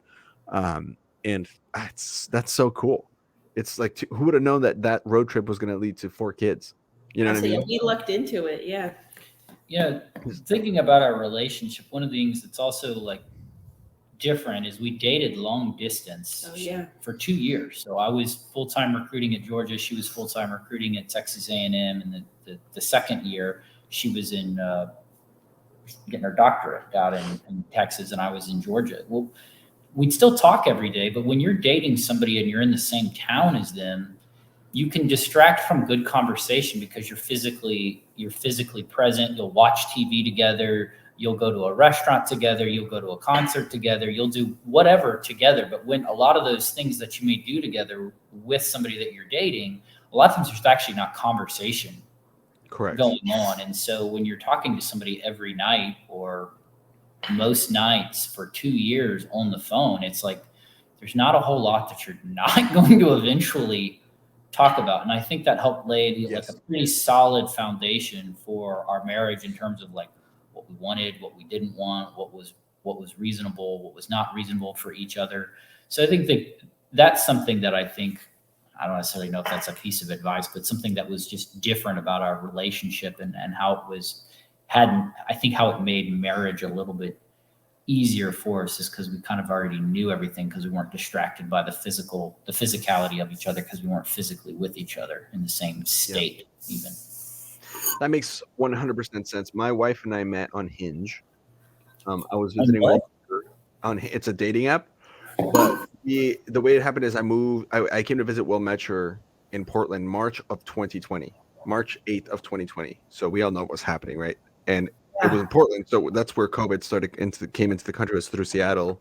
So I came to the hot zone of COVID in March of 2020, right? So starting, and she matched with me on Hinge.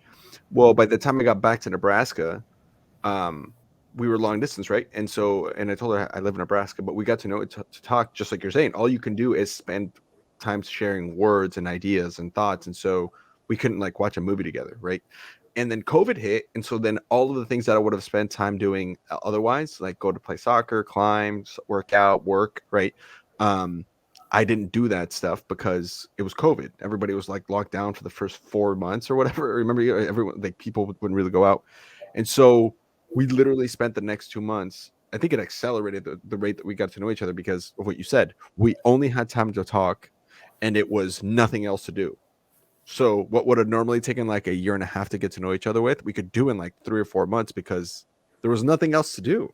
Yeah. So, and you're right, the conversations got more. Sometimes there were tough conversations, not tough from the standpoint of hard to have between each other, but like to open up. You're like, oh man, I'm not going to share this deep thing inside here to someone who's, in 1,500 miles away I met 3 months ago, but Yeah. you did. And so you're right. But because of that, I knew that I could spend my time talking and sharing with this person, and that was all I needed to know. And then when I moved to Portland and we're in the same city, that definitely changed the dynamic of how we dated. But like you said, Quintin, then we were able to spend time with each other in physical form, and so that also helped a ton as well before we got married. So I'm follow everything you're saying. I'm like, preach, brother.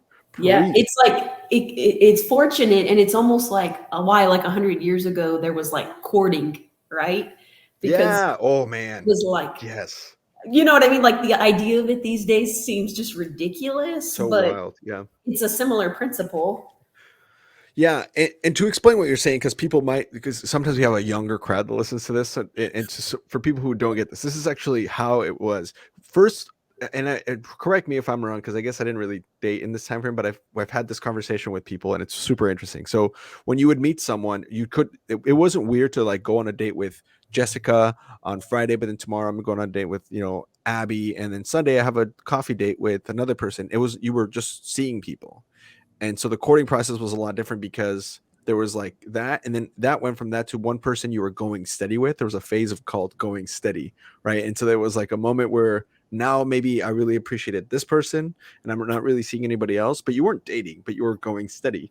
And then the courting process was all included of just like, okay, I'll do this, that. And it was just so much more, complicated. I feel like before. So now you don't really hear about any of that stuff. Now it's just like, oh, I'm just texting with this girl or whatever. Yeah. You don't really have like she DM'd me. And so Like the formality or the rules. Yeah, it's gone. None of that's there. So it's such a strange way to date. Highly recommend a book called for those people listening who are younger, who might not. Aziz Ansari did a really legitimate study with a bunch of psychologists in a book called Modern Romance, and it talks about the differences in dating from like the 50s, where people used to date. He talked to married couples who were 60, and when they met, a lot of them had grown up with each other in the same neighborhood. Like, how did you meet your spouse? Oh, we met in like second grade. They lived 2 blocks down, and then like they, but now it's like we met in China because we matched on some, or because she sent me a message on Instagram, and it's like such a different, like, and so he talks about how the abundance of that makes it harder to make choice. So really interesting read if you guys are wanting to hear about the differences of dating of what we're talking about, because you are absolutely right, Jessica. Like the way that people date now, you just go, oh my gosh, it's like being a kid, like a 22-year-old trying to find a person. That's got to be insane. Yeah, could be so confusing. Yeah. So wild. I think we maybe can slide into a ponytail. And one of the what I wanted to ask you guys, since Jesse said, if you have a story, I would love if you could share it. But if you don't, the question I would give you guys is, oh, she's waking up. Hello. No.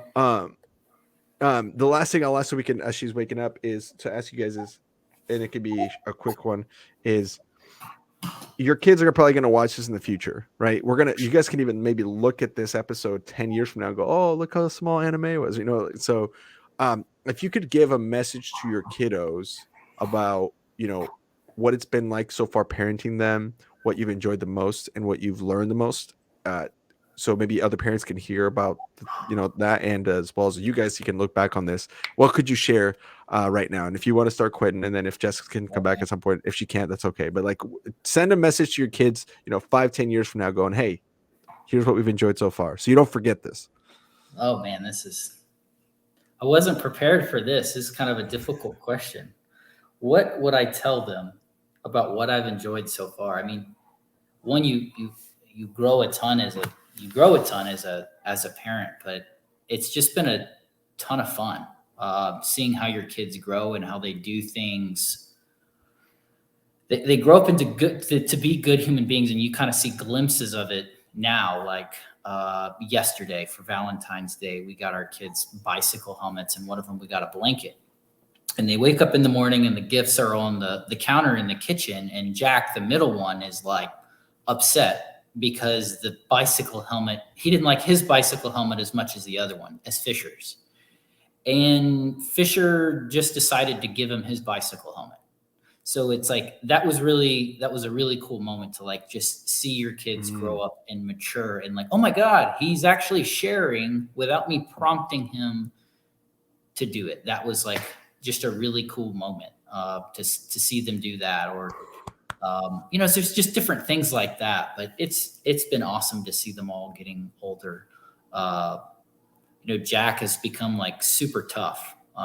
Like he fell out of a tree the other day and he ran inside. He's like, I fell out of a tree and I scraped myself up, but I'm okay. I'm not going to cry. I'm not a sissy, or whatever it is that he says, and then, Ben is like 2.5 now, and he's just incredibly cute, but he's a 2-year-old at the same time, but he's like starting to talk and say words, and he's just super cute kid. And he's like, again, starting to form words and make sentences well. And, he's starting to develop that personality of his own, where it's like, 2 years ago, it's just like, or 2.5 years ago, he's just this baby that's coming into the world that you love him, but you don't, especially as a dad, you don't really know him. I feel like moms just have a different connection with their kids, Yeah, they birth them. You can forget that you have a kid coming into this world when you're a male. When you're a female, you really can't. Like, you're reminded of it constantly every day, and what you're eating or what you're not eating or how you're feeling or the things you have to not do because you're pregnant. Whereas a male, it's like, you're just like, oh, okay, you're going to be going into labor soon. And then you meet this person for the first time, and the wife's got, 9 months on you in terms of developing and bonding and having a relationship. Yeah, that's true. So it's kind of that same, like, so right now, like, you just saw the baby Anna she'll be 3 months next week. And it's like no connection with her really when she's born. A little bit of a connection. She's my daughter, but don't really know her at all. But now it's like, I know how to soothe her. I know what she wants typically, or a lot of times that I do. And now she's like smiling at me and she'll laugh, and she's developing, more of a personality. And so it's like, we do now have more of a bond, and it's kind of, we're always excited to see, what she's going to be like, 3 months from now and a year from now. So I don't really feel like I'm actually answering your question. No, this is great. What I would tell my kids, but just as a this parent, is great. This is great. Cool kids grow. Yeah, and this is actually a great answer. I think you did great, because it would be so sweet if Fisher could look back on this and go, when he's like 18, and go, wow, look at this, is where we were. This is what my dad was like. This is what, because we're all going to change so much. I think the world is going to be so different. And so to just have a really quick moment of being like, hey, this is where we're at. This is the present moment.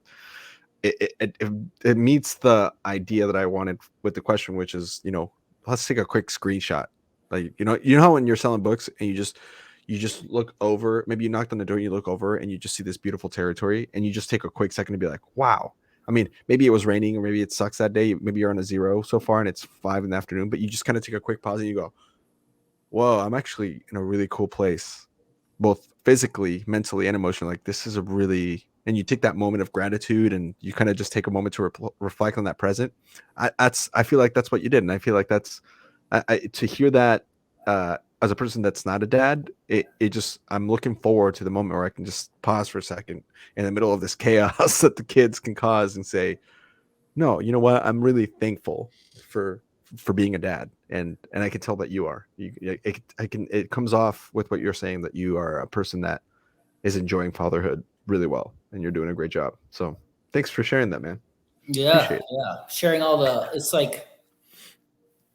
sharing all the positive aspects of it, but it's like, it's kind of like when you see like the sports analogies or whatever about like, everybody loves the glory of holding the trophy and winning, but it's like all the time and the work and the effort of, the 4 a.m.s, waking up and doing, like, there's a lot of stuff obviously about parenting that's not fun. It's like, checkout in the summer is awesome. What you got to go through during the process, some of it's cool. There's growth, stuff like that. But it's like, we're in a phase right now where it's like our 2-year-old might get up in the middle of the night. He's going through this phase where it's like 90% of the time he's waking up in the middle of the night, sometime between 3 and 5:30 and coming into the bed.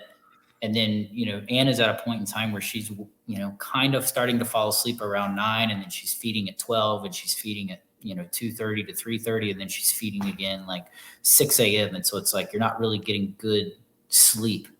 So we're not always as pleasant as we are maybe with each other right now on this podcast. We may seem like this perfect, happy couple right now. I don't know how this looks, but it's like, it's still hard. Like we still, when you're a lack of asleep, or the kids are misbehaving, or things aren't going well with work or whatever, it's like you take that out on your spouse as well, and you try to, we try to limit that. But no, being married and being a father has been awesome. Would highly recommend it with if you can find the right person. So good luck.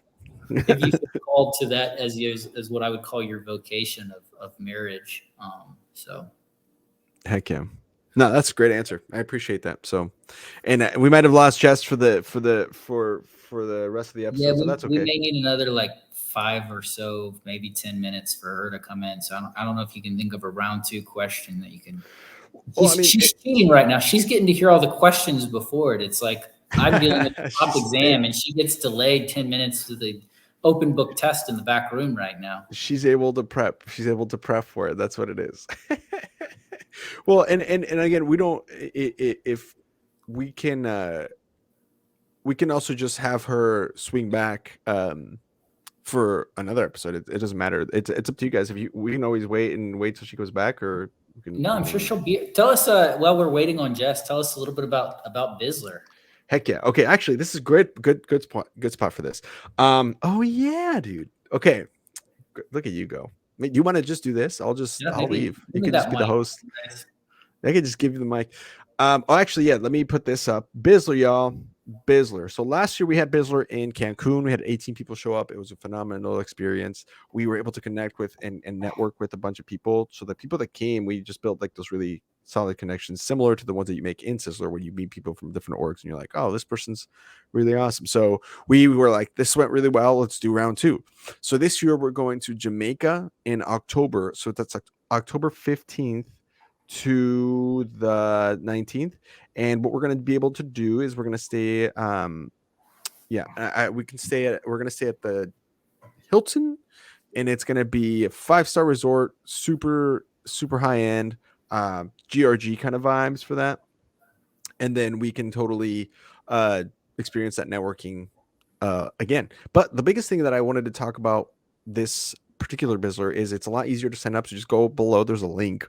Click on that link. It's $1,575, not including flights. $1,575 per person. So just under $1,600. And if you sold and your spouse didn't sell, they can come as well. It is a kid-friendly resort. So if you because last year a lot of people were like, can we bring our kids? It was like a no kids resort. This one you can. So it's totally up to you if you guys want to do that. But if you guys want to sign up, there's payment plans. All you have to do is do a $250 deposit to get your room booked, and then you can split up that $1,500 or $1,600 into different payments. And of course, all that stuff is basically provided for you from a standpoint of transportation to the resort and back to the airport when you're there. 5 days, 4 nights. And all you can eat, all you can drink, all that stuff as well. We're not necessarily in the intention of getting people drunk and partying, kind of like we did at Sizzler. It's more like, again, like I said, a GRG vibe where it's like, yeah, of course, we're going to have people drinking. It's going to be a good time. But the idea is, a little bit more formal, a little bit more higher end alumni reunion. For sure, we have people on board signed up. We have Lee McCroskey coming. I believe Pat Roach signed up to come. Taylor Curtis from last year, she's going to be coming. Of course, myself, Naomi, Avery Housley, Alex Haar. I believe Justin Weeblehouses, the Weeblehouses have signed up. If not, by the time this airs, I think they would have already. And then a bunch more people. So tune in for more details on that. If you have questions, also feel free to DM us on Instagram, send us a message on Facebook, wherever you can find us, or you can just email us at knock@theponytailspodcast.com.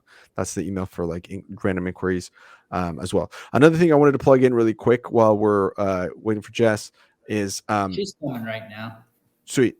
Actually, but this is huge for you guys to listen to as well. But we have now launched, or we're in the process of phase 1 of the neighborhood, which is going to be a genealogy tree that we've created or we're creating to talk about, or to just kind of track and kind of unite the alumni community. Our goal here at the show is to be the alumni association of maybe the official alumni association that is not connected to Southwestern in any way. And so what we're going to do is we're creating a genealogy tree, like an ancestry.com tree. And so there's a form that you go to our website. There's also a link right below. You click on that, you fill out your name, who you recruited or who recruited you, and all that, just a bunch of other information that's optional. We're not going to share the information that you give us with anybody else. That's just going to be internal for us. You can sign up for our newsletter to keep in touch with us. But basically what we're going to do with that info is just make it so people have more way of connecting and networking from the standpoint of like just having one thing that kind of puts us all together. Eventually that'll turn into different ambassadorships from different cities in the whole country, where we can have kind of like mini orgs come together and network with each other and kind of have like a different chapters of alumni in different places. The whole purpose of that is that if there's ever like a, I don't know, like for example, Ukraine, last year, that thing in Ukraine happened. We need to raise money for that. We can have like a competition between like the ambassadorship and the chapter in Chicago versus the one in Houston versus the one in Dallas versus the one in Atlanta versus the one in Portland, and see who can raise the most money to help, give to charity in that way, or that kind of. So the mobilizing the alumni network in a way that's never been done before, and that's our like big term vision. So if you want to be a part of that, come join us, sign up for the neighborhood, click the link below. So thank you for letting me rant on about that, Jess. Welcome back. Awesome. Yeah, that's a great idea. Thanks. So we'll wrap up with you, and I'll have that same question for you. The idea is, if from the standpoint or perspective that your kids are going to listen to this in a few years time, or in the future, maybe 10, 20 years down the line, this is going to live on, that you guys can hold on to this. What is something about being a mom today that you're thankful for? What have you learned? What would you like to let your kids know in the future about what it's like to be a mom for them right now, where they're at? Oh man. That's a tough question. Quintin said the same I want thing. to leave with them. A message for your future kids, or for the kids for the kids that your kids are now becoming, the adults that your kids are becoming. Yeah, I guess I'm just thinking of, in all facets of life, kind of that internal voice, just kind of encouraging the kids to not hold back, to make decisions based on optimistic outcomes, because a lot of times you've got what it takes, and so the good thing, not the worst case scenario, very rarely plays out, and so not making decisions based on those thoughts. Oof. I feel like, you know what I mean, you can apply that to anything, so that would be, I guess, the encouragement I would leave for my kids, but they're just too young to understand that, so we're just trying to lead by example, by doing by using that principle in everyday decisions, big decisions and little decisions.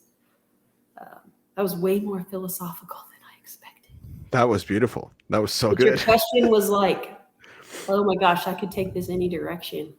Yeah, and I'm glad you did. And that's what I was telling Quintin, is like, when you see a picture of your family, you might remember, oh yeah, that was the day that we did this, but you kind of forget like what was happening in your life in the moment, right? When you have these moments where you think back and like, was I already? No, that was like earlier. It happened to you. You're like, that was second summer. Oh yeah, but you can have like a quick video that you can just like have and hold, and you remember, hey, this Fisher was this age, and you can see how old Anna was, and so like the ability to capture the present moment and just take a quick second to just look. I'm glad that we're able to do that for you. Yeah, that's awesome. For our family, like 2023, it's very like simple and innocent right now. But yeah, it's funny because when I asked my mom, I'm like, when was like the hardest phase of parenting? And, I expect her to say, oh yeah, the newborn, you're up in the night and da-da-da-da-da.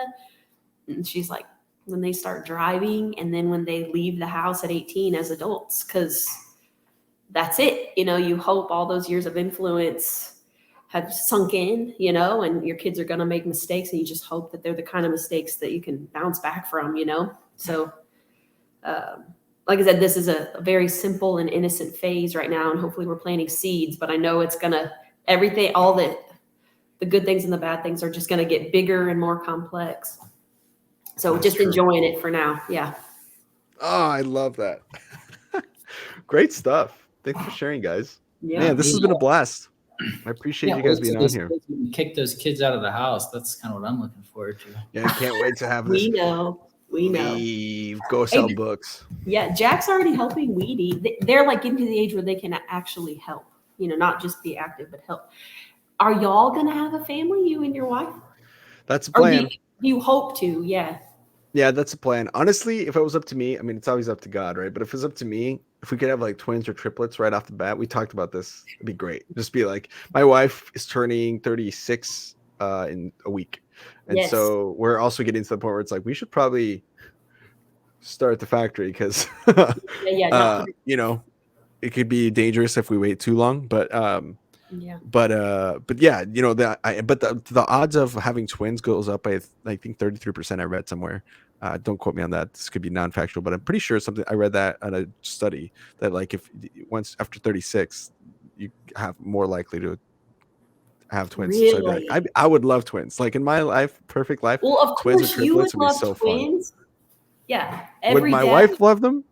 I don't know. But if we could just knock it out, just like boom, there's 2 or 3, and then maybe a third or fourth somewhere in there, like we're done. Yeah, I can resonate with the wanting to knock them out, like getting the kids, getting the amount you have quicker. But from like a logistics standpoint of like how much one baby takes, man, people that have multiples, like my mind is blown at like how you even survive the first 3 months, 6 months, year. It's brutal. Yeah. Not to mention your wife's body. Hello. Yeah. That's she's noted that multiple times. She's like, I don't care. I'm like, all right, good. As long as you're okay with it. Because you have so much control over it. That's exactly right. I don't care. You, as long as you're happy, babe. Happy wife, happy life. There is something to that. If I've learned. That's awesome. We can close with this story just because we're on the topic. The biggest family I ever met selling books was my first summer, and they had 16 kids. Wow. 3 sets of twins, and then all the other ones are set. But the 3 sets of twins came back to back to back to back, and then they had just a baby about Anna's age, and then the oldest was 21. And she was saying the same thing where it's like some of them are able to help with the young, so it's more like a team effort with the younger ones. But I remember thinking like 3 sets of twins, holy moly, they're superhuman. Yeah, insane. Like it like crazy. I'm like, how do you feed? What does like dinner time look like here? Like what the heck? It's just chaos. How do you travel? You have a bus. You have to just get a bus. You have to get a bus to travel. Yeah. No van fits that many people. Like with all the stuff you need to carry. You have a school bus, and then the back half is all your luggage, and then the front half is all the kids. Buckle up. So yeah. But man, well, congratulations, you guys. You keep telling yourself 15, 20 years from now, it's gonna be like the best Christmas ever, and we're never gonna regret this. That's right. Yeah, it's crazy. Dude, speaking of big families, what was that family my first summer that I sold to in Pennsylvania? They were on a TV show. Was it the Duttons or John and Kate? John and Kate plus 8. She sold. You sold to them? Yeah, it made me think of it. Did she have like 6 at once, right? I think she wasn't she the Octomom? She was like the one that had 8 kids. She had 8 kids in one. Oh, it was just 8 all at once. I think it was 8 or like 1 and then 7 or something. Dude, it was like it was like a 6-minute sale. They're divorced. They got divorced like a couple years ago, right? Or something they did. I saw that too. Not that I'm like I don't keep up with all that, but basically I was in my last 2 weeks of my first summer. I was in Wyomissing, Pennsylvania. And it's just like way more like professionals. It was like brick. And I had been country the rest of the summer. But it was like my last week out there. And when I get pre-approach, everyone was like, I was like, oh, do you know any the houses with kids? And they were like, go to this street on this block. Like everyone kept pointing me. They were like the big black van, like just like you were describing. And I knocked on the door and Kate answered the door and she quickly like came outside and she was like a complete driver. She was like, don't make a sound. The kids are sleeping. Who are you? What do you have? And I'm like, I'm Jessica from Texas. All these people have bought the books. They're good for the kids. And she's like, give me the picture, and she like looks at the kids' picture and she's like, I'll take these. How much are they? And I was like, it was the ask me wise. I was like, they're such and such. And I'm like already getting my form out, filling it out. And she's like, do not make a sound. She goes back in the house, gets her credit card, comes back out. It was like the fastest transaction ever. However, she didn't even like take the time to put her name, like, because then I was like, oh, okay, let me add you to the Families for Education. And like the door She closes. just goes back inside. Yeah. Yeah, That's and how they I'm are. like, Those I those don't quick care. moms. I'm like, I'm still adding you. Like, it made me You a little- sold to John and Kate plus 8. You know, when they divorced, they had to take 7 ask-me's for one side of the family and the other 7 ask-me's to the other side. What do you mean you don't have a ponytail? You sold to John and Kate plus 8. They're like the most famous parents besides the Ramseys, probably in America. They had a whole TV show for them. No, it was during the show, or it was like right before, because they were babies on the show. But I caught her like probably 2 months after they were born. They were littles, and I didn't even see them. Gosh, can you imagine? It's like, yeah, but I got back to College Station. Like, yeah, we were like in the apartment, and I like turned the TV on. I was like, wait a second. I sold to that lady. Yeah, it was crazy. That is a like, ponytail, dude. That's crazy. Yeah. Wow. When you do a, we'll have to retell this with maybe more detail when you do your own or if you ever do your own episode. If you ever do your own episode, I'll just say if you ever do your own. But all right, guys, we can close this one down here. This was phenomenal. I love this. Thank you so much for sharing your morning with me. Awesome. I appreciate it. Anna, say bye-bye. Bye, Anna. It was nice to meet Happy you. Valentine's. Thanks for having us. This is so fun because you were pregnant with her last time you were on the show, I think. Yeah. So it's so funny to just like, we'll just have to do like a yearly thing. We just check in on the 4 of y'all or on the 6 of y'all and be like, what are you guys up to now? Yeah, spread the wealth, Andreas. Yeah. Spread the wealth. There's so many awesome books. Yeah, phenomenal. Tell Victor we said hello, and then you need to talk. Did you ever you haven't gotten Marcel on, but they had 4 at once. Yeah. Yeah. I need to call him again. You know what? Thank you for reminding me of that. But we'll wrap this one up here, guys. Thank you so much. Episode 196, Valentine's Day special that we did a couple days after Valentine's Day. This will release tomorrow. So this is Wednesday. We're releasing this right now. So we'll catch you guys on the next one. Make sure you guys catch Elijah Smythe. He'll be on Sunday.